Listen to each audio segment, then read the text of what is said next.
Representative Andy Ogles of Tennessee has introduced a resolution into the House that would potentially add a constitutional amendment. Now, what is the new amendment he wants to try to get through?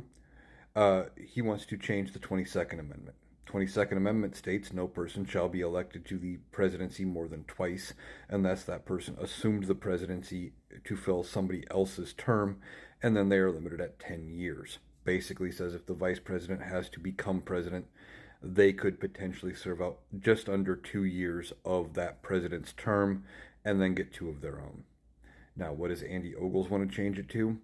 Effectively, he wants to say that if you are elected to one term and then you get replaced, you can come and get reelected to a second term that's non-consecutive. You could have a third term. But if you are elected to two consecutive terms, then no, you only get those two. And then they want to keep the part about the vice president being, if you have been vice president and become president, you are still limited to two terms. Now, I don't think this is going to go anywhere. You need 2/3 of both houses of Congress. Republicans don't have that kind of majority. They have 3 seats in the House, which puts them at like 219 votes.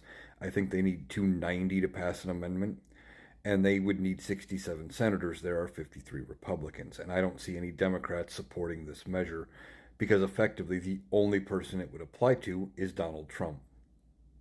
Beyond that, it would have to go out and get approved by 38 states, and I don't see that happening either. And even if it did, it takes years to approve a constitutional amendment through the state ratification process. Just look at the Equal Rights Amendment, which may or may not be ratified, that has been being attempted to be pushed through for 50 years. When they approved the 27th Amendment in 1992, that one they had been trying to ratify since 1789. So they take a long time to get approved. There's no guarantee that this would happen. Don't freak out. Don't think, oh, well, they introduced it. Donald Trump's going to get a third term. He may not get through this term. There may come a point when the Republicans have to remove him because of this or that, or where he just may not be healthy enough to make it. He is 78 years old. But they are trying to kowtow to him, and this is all a stunt to curry favor with Donald Trump. Well, see, boss, I tried to get you another term. That's all it is. It's another stunt. Don't freak out. It's gonna go nowhere, but it's performative. This is all Republicans have. They're not getting anything actually accomplished. They're performing for an audience of one.